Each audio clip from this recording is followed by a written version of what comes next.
Hello everyone. मैं मिथुन सिंह स्वागत करता हूं आप सभी का। आशा करता हूं आप सभी बहुत अच्छे होंगे। बात की जा रही है पहले क्वेश्चन में डिस्ग्राफिया की। देखिए मैं आपको पहले बता देना चाहता हूं सी टेट पेपर 1 जिसके एग्ज़ाम जो है 20 अगस्त को 9 से 12 के बीच हुई है, उसका आंसर की आपको यहाँ पे दिया जाएगा और बिल्कुल सटीक आंसर की आपके सामने रखी जाएगी। और इस वीडियो को ज़्यादा से ज़्यादा अपने व्हाट्सएप या फिर टेलीग्राम जो भी स्टडी ग्रुप है उन तक जरूर शेयर करें ताकि उनको सटीक आंसर की मिल पाए। वेरी फर्स्ट क्वेश्चन देखो, डिस्ग्राफिया इज अ। देखिए डिस्ग्राफिया क्या है, तो आपने पढ़ा होगा कि जब भी बात आती है ग्राफिया यानी कि ग्राफ वर्ड की, ग्राफ आप बनाते हो यानी कि लिखने में आपको दिक्कत आएगी, उसे बोला जाता है डिस्ग्राफिया। और देखिए यहाँ पे आपको आंसर क्या मिलेगा, यहाँ से आप देख पाओगे ऑप्शन नंबर थर्ड में। देखिए जब भी फॉर्मिंग यानी कि लेटर को लिखने में और शेप को बनाने में दिक्कत आती है तो इसका जवाब आपको कहाँ मिलेगा, ऑप्शन नंबर थर्ड में। यानी कि एक तंत्रिकीय विकार है जिसमें विशेषता अक्षरों और आकारों को बनाने में कठिनाई आती है, यानी कि किसी भी चीज़ को बनाने में आपको समस्या आती है, ये डिस्ग्राफिया है। क्वेश्चन नंबर 2 की ओर बढ़ेंगे। The approach to educating gifted children which moves them through curriculum at a usually rapid pace is known as. यानी कि जब आप प्रतिभावान बच्चों को शिक्षित करने के लिए उन्हें तीव्र गति से पाठचर्या आगे बढ़ाने को, इसे क्या कहा जाता है? सीधी सीधी बात यह है, तो देखिए इसे कहा जाता है एक्सेलरेशन। और आपने फिजिक्स में पढ़ा होगा, इसका सही जवाब क्या होगा, 2 का 3 एक्सेलरेशन यानी कि त्वरण। चलिए अगले क्वेश्चन की ओर हम लोग बढ़ते हैं, क्वेश्चन नंबर थर्ड की ओर। देखिए यहाँ से मैं हिंदी पढ़ देता हूँ। शिक्षक जो समावेशी कक्षाओं की दिशा में काम कर रहे हैं उन्हें चाहिए कि, देखिए टीचर को क्या करना चाहिए इसके बारे में सवाल पूछा गया है। तो देखिए टीचर का काम क्या है, टीचर का काम है कि पाठचर्या में अनुकूलन करे, विविध दृष्टिकोण को शामिल करे, अपने स्वयं के अंतर्निहित पूर्वाग्रहों की जांच करे, विविधता को एक बाधा के रूप में। देखिए तीनों ऑप्शन बिल्कुल सही है, लेकिन बाधा ऑब्स्टेकल के रूप में नहीं देखना है। डाइवर्सिटी एक आपके क्लासरूम के लिए गिफ्ट है जहाँ पे बच्चे अलग संस्कृति और अलग अलग तौर तरीके सीख पाएंगे। विविधता क्या है, ऑब्स्टेकल नहीं है।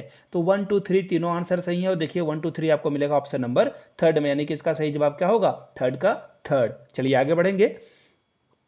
शैशवा अवस्था में समाजीकरण की डैश संस्थाओं के रूप में महत्वपूर्ण है। देखिए पूछा गया है कि कौन सी शैशवा अवस्था जो है समाजीकरण की कौन सी अवस्था है, सीधी सीधी बात है। और प्रारंभिक बाल्यावस्था में समाजीकरण की संस्थाएं भी महत्वपूर्ण हो जाती है। तो देखिए इसका जो सही जवाब होगा वो हो जाएगा प्राथमिक। शैशवावस्था क्या है, प्राथमिक अवस्था है। और जब बच्चा समाजीकरण की ओर बढ़ता है तो वो हो जाता है माध्यमिक, यानी कि 4 का आंसर क्या हो जाएगा, 2। चलिए आगे बढ़ेंगे अगले सवाल की ओर। क्वेश्चन नंबर 5 लेव वाइगोस्की के बारे में पूछा गया। देखिए जब भी वाइगोस्की की बात आएगी हमेशा याद रखना, इन्होंने जो है लैंग्वेज को पहले रखा है, उसके बाद जो है कॉग्निटिव आता है। यानी कि इनका कहना है कि विचार पहले आते हैं, भाषा बाद में आती है। लेकिन पियाजे जी का कहना था कि भैया पहले विचार आते हैं फिर भाषा के रूप में आप एक्सप्रेस करते हो। तो यहाँ पे देखिए वाइगोस्की के अनुसार पूछा गया है, तो वाइगोस्की के अनुसार ही हम लोग जाएंगे। भाषा जो है संज्ञानात्मक विकास को सुगम बनाता है, यानी कि language development facilitate cognitive development, यानी कि लैंग्वेज डेवलपमेंट ज़्यादा जरूरी है पियाजे के अकॉर्डिंग। चलिए आगे बढ़ेंगे क्वेश्चन नंबर 6 की ओर। लॉरेंस कोहल वर्ग के नैतिक तर्क के किस स्तर पर, देखिए ये जो है स्टेज पूछा गया है। लॉरेंस कोहल वर्ग जो कि मॉरल डेवलपमेंट उन्होंने थ्योरी दी है। जब बच्चा को लगता है कि समाज की अपेक्षाओं पर अच्छे तौर तरीके से व्यवहार करना चाहिए, गुड गर्ल गुड बॉय की बात की जा रही है यहाँ पे, इसका सही जवाब क्या हो जाएगा, जब बच्चा प्री ऑपरेशनल लेवल पे होता है, यानी कि पूर्व संक्रियात्मक स्तर पर होता है, तब जो है बच्चे के अंदर गुड बॉय और बैड बॉय वाली जो है स्टेज आती है। आगे बढ़ेंगे क्वेश्चन नंबर 7 की ओर। निम्नलिखित कथनों को पढ़िए और सही विकल्प का चुनाव कीजिए। शिक्षकों और साथियों जैसे अधिकतर जानकार अन्य लोगों के साथ बातचीत शिक्षार्थियों की उनकी समझ और कौशल विकसित करने में मदद करने के लिए आवश्यक समर्थन और मार्गदर्शन प्रदान करती है। ठीक है, आगे देखते हैं। सामाजिक संपर्क सीखने और विकास का एक प्रमुख घटक है, बिल्कुल सही बात है। यहाँ पे देखो टीचर को, उसके क्लासरूम के बच्चों को और अधिक जानकार लोगों को यहाँ पे शामिल किया गया, यानी कि एक सोसाइटी के बारे में बात की गई है। और कारण जो असर्टेशन है उसे जो है जस्टिफाई कर रहा है। तो इसका सही जवाब क्या होगा, तो देखिए ए और दोनों सही है, बिल्कुल सही है। और आर जो है जो रीजन है वो ए की सही व्याख्या कर रहा है, यानी कि ये सही जवाब है। 7 का आंसर क्या हो जाएगा, 2। चलिए आगे बढ़ेंगे अगले सवाल की ओर। अधिगम के लिए आकलन का मुख्य लक्ष्य क्या है? तो देखिए, जब भी असेसमेंट फॉर लर्निंग की बात की जाती है तो याद रखिए, असेसमेंट फॉर लर्निंग का मतलब होता है आप काम करते करते ही फीडबैक ले लेते हो कि बच्चा पढ़ाई ठीक से कर पा रहा है या नहीं। फीडबैक का यहाँ पे जिसे हिंदी में प्रतिपुष्टि कहा जाता है। तो देखिए, to provide feedback to children that can be use to improve their learning. सही जवाब क्या होगा? ऑप्शन नंबर थर्ड, जब प्रतिपुष्टि जो है विद्यार्थियों को प्रदान किया जाता है। चलिए आगे बढ़ेंगे क्वेश्चन नंबर 9 की ओर। किस आयु में बच्चे शब्दों के खेल में शामिल हो सकते हैं? ठीक है, और ऐसे चुटकुलों और पहेलियों को पसंद करते हैं जिनमें शब्दों का खेल हो, जब बच्चा जो है 7 साल का हो जाएगा। यानी कि ऑप्शन नंबर 4 इसका सही जवाब होगा। 9 का 4। बच्चे 7 साल के होते हैं तो देखना वो बहुत सारे पहेलियां जो है आपसे पूछना शुरू करेंगे, पजल रिडल वगैरह पूछना शुरू करते हैं। अब देखिए, कैरोल गिलिगन ने कोहलबर्ग के नैतिक विकास के सिद्धांत की आलोचना की है। कोहलबर्ग की ये शिष्या रह चुकी है और इन्होंने जो है इनके मॉरल डेवलपमेंट की जो है क्रिटिसिज्म करी है। अब आपको बताना है क्यों। तो देखिए, इसका 2 आंसर हो सकता है। फाइनल आंसर की मैं देख लेना, कहीं पे कॉग्निटिव पर्सपेक्टिव भी हो सकता है और कहीं पे आंसर जो है नारीवाद दृष्टिकोण यानी कि फेमिनिस्ट पर्सपेक्टिव की बात की गई है। तो इसका देखिए, फिलहाल मैं आंसर 10 का 2 ही रखूंगा, लेकिन ऑप्शन ए भी इसका एग्जाम में हो सकता है। आगे बढ़ते हैं अगले सवाल की ओर। जीन प्याजे के अनुसार पूर्व संक्रियात्मक चिंतन की प्रमुख विशेषताओं में से एक है जो कि स्थिति के एक पहलू पर ध्यान केंद्रित करने और दूसरे की अपेक्षा करने की प्रवृत्ति को संदर्भित करता है। वो क्या है? एक है जो कि किसी एक पहलू पर ध्यान केंद्रित, एक ही जगह पे फोकस करने की बात की जा रही है, और वो हो जाएगा सेंट्रलाइजेशन, यानी कि केंद्रीयन जो है आप करते हो जब एक ही जगह पे पूरा फोकस लगाते हो। तो 11 का जो सही आंसर है वो 2 हो जाएगा। चलिए आगे बढ़ेंगे नेक्स्ट क्वेश्चन की ओर, जो कि आपके सामने ये रहा। प्रारंभिक बाल्यावस्था में वृद्धि और डैश है जो मध्य वाला बाल्यावस्था में वृद्धि और डैश है। देखो 4 ऑप्शन इनमें से जो है भरना था, और इसका जो सही आंसर है, देखिए पहले का आंसर है बाल्यावस्था में वृद्धि धीमी और सोच जो है वो तार्किक है, जबकि मध्य बाल्यावस्था में वृद्धि क्या हो जाती है? अस्थिर हो जाती है और आत्म केंद्रित यानी ईगो सेंट्रिक हो जाती है। तो इसका सही जवाब क्या होगा? सबसे सटीक होगा ऑप्शन नंबर 4, यानी कि 12 का सही आंसर क्या हो जाएगा? Option number 4। चलिए आगे बढ़ेंगे अगले सवाल की ओर, जो कि आपके सामने ये रहा। निम्नलिखित में से कौन सा स्थूल गतिक यानी कि मोटर की बात की जा रही है? तो देखिए, जब भी ग्रॉस मोटर स्किल की बात की जाएगी तो इसका सही जवाब क्या होगा? जब आप अपने शरीर के अंगों का इस्तेमाल करते हो तो उसे मोटर स्किल कहा जाता है।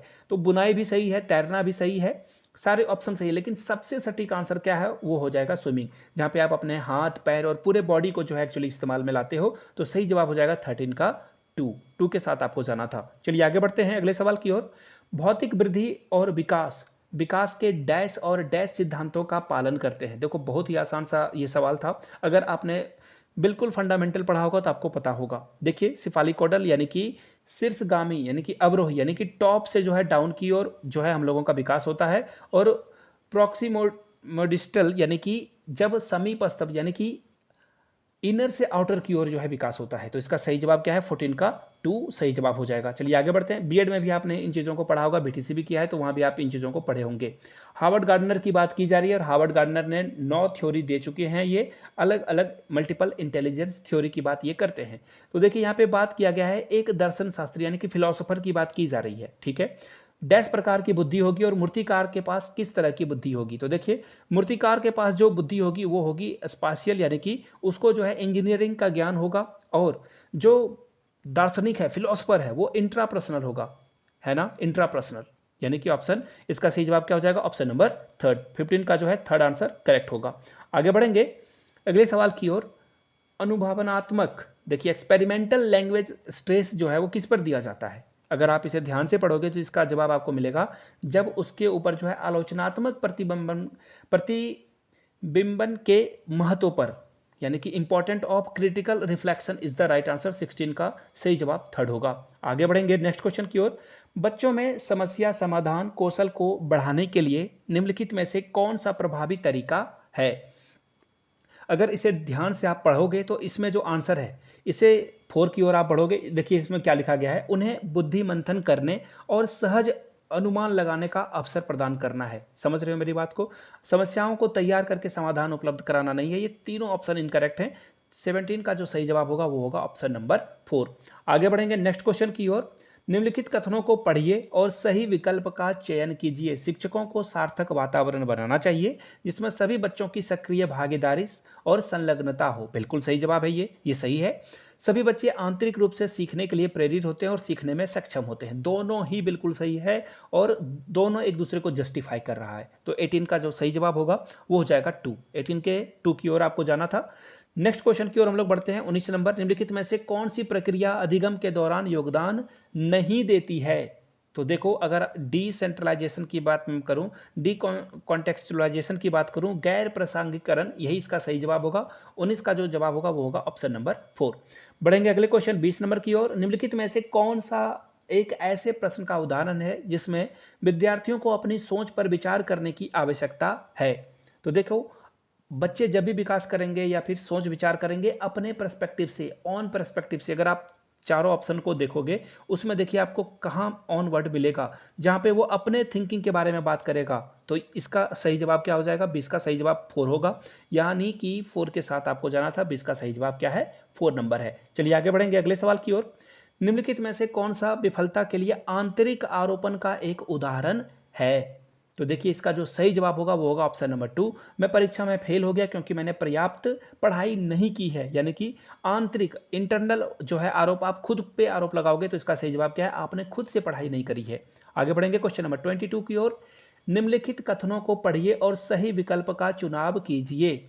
बहुत कम उम्र में दुनिया भर में अधिकांश संस्कृतियों में लड़कियां गुड़िया के खिलौने के रूप में चुनती है जबकि लड़के कारों के साथ खेलना पसंद करते हैं। थोड़ा सा जेंडर बायसनेस आपको यहाँ पे दिख रहा होगा, लेकिन बच्चे किसी विशेष संस्कृति की अपेक्षाओं के आधार पर एक लड़के या लड़की के लिए क्या उपयुक्त माना जाता है, इसके बारे में जानकारी व्यवस्थित करते हैं और उसके अनुसार व्यवहार करते हैं। देखिए, समाज में जो सिस्टम बना हुआ है जेंडर डिस्क्रिमिनेशन या फिर जेंडर बायसनेस को लेकर, वही अनुसार ये काम करते हैं। तो पहला देखिए, दोनों एक दूसरे, एक्चुअली ए तो थोड़ा सा गलत है, बट अगर ऑप्शन को आप देखोगे तो आपको जो है ऑप्शन लगाना होगा। दोनों सही हैं और आर जो है एक ही सही व्याख्या करता है जो कि सही है।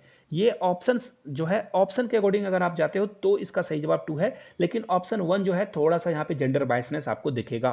चलिए आगे बढ़ेंगे अगले सवाल की ओर, जो कि आपके सामने ये रहा। लेव वाइगोस्की के बारे में बात की जा रही है और लेव वाइगोस्की ने हमेशा कहा है बच्चे को सोशल में समाजीकरण के तौर पे ढालना चाहिए।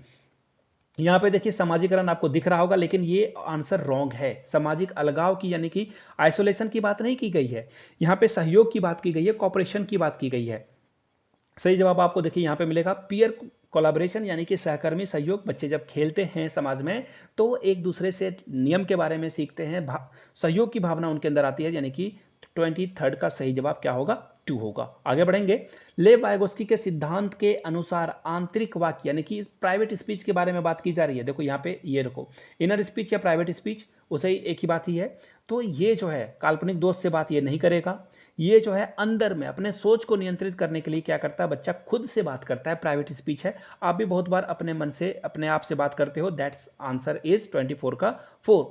4 वर्ष की अपर्णा कहती है कि बटन जिंदा है क्योंकि उसके सट के साथ बांधने में मदद करता है। यानी कि देखो, ये जो है निर्जीव वस्तुओं को सजीव की तरह ट्रीट किया जा रहा है। जब छोटे बच्चे होते हैं ना, जब वो गिर जाता है तो फिर दीवार को या फिर नीचे फर्श को पीटा जाता है और बच्चों को चुप करा दिया जाता है, जो कि सरासर गलत है। बच्चों को ऐसी शिक्षा नहीं देनी चाहिए।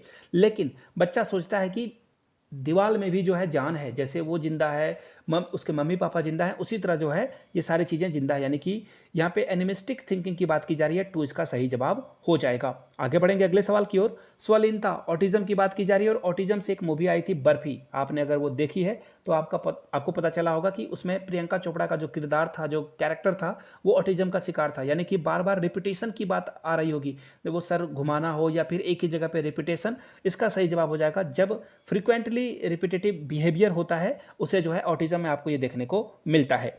आगे बढ़ेंगे 27 की ओर। निम्नलिखित कथनों को पढ़िए और सही विकल्प का चयन कीजिए।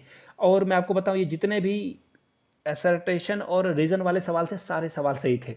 तो इसका भी सही जवाब क्या हो जाएगा? दोनों सही हैं और आर जो है एक ही सही व्याख्या करता है। टाइम नहीं है इसलिए मैं थोड़ा जल्दी जल्दी पढ़ने की कोशिश करता हूँ। निम्नलिखित में से अधिगम का प्राथमिक लक्ष्य कौन सा होना चाहिए? नीचे कमेंट करके बताइएगा कि अगले जो है कौन से आंसर की को सॉल्व किया जाए। आप नीचे कमेंट करके उसके बारे में जरूर लिखिएगा। फिलहाल बढ़ते हैं अगले सवाल की ओर। निम्नलिखित में से अधिगम का प्राथमिक लक्ष्य कौन सा होना चाहिए? रटना बिल्कुल नहीं, देखो याद करने वाली बात बिल्कुल नहीं, प्रतिस्पर्धा यानी कंपटीशन बिल्कुल नहीं। सही आंसर क्या हो जाएगा? 28 का 4 हो जाएगा। बच्चे सबसे प्रभावी ढंग से तब सीखते हैं यदि कोई अवधारणा क्या हो, छोटे से बड़े की ओर जाए, यानी कि सामान्य से विशिष्ट की ओर जाती है, यानी कि जनरल टू स्पेसिफिक की बात की जाए तो 29 का सही जवाब 1 होगा। आगे बढ़ेंगे आखिरी सवाल की ओर, पेडागोजी की यानी कि सीडीपी का आखिरी सवाल है। अब देखिए, और भी जो आपको आंसर की चाहिए होगा नीचे कमेंट करके जरूर लिखिएगा। फिलहाल बढ़ते हैं आखिरी क्वेश्चन की ओर। Variety in learning style of student, ये क्या है? यानी कि बच्चों को सीखने में अलग अलग डाइवर्सिटी की बात, विविधता की बात की जा रही है, तो कब होता है ये होगा जब अलग अलग विविधताओं को महत्व दिया जाना चाहिए और मानव विविधता को के प्रतिबिंब के रूप में देखना चाहिए। तो 30 का सही जवाब क्या होगा? ऑप्शन नंबर ए इसका सही जवाब हो जाएगा। यहां तक वीडियो अगर आपने देख ली है तो नीचे कमेंट करके जय हिंद जरूर लिखेगा। अपने दोस्तों, रिश्तेदारों, सहेलियों तक इस वीडियो को साझा करें, व्हाट्सएप ग्रुप में जरूर इसे शेयर करें ताकि और लोग भी सही आंसर की मिला सकें। वीडियो को यहां तक देखने के लिए आप सभी का बहुत बहुत शुक्रिया। Have a good day.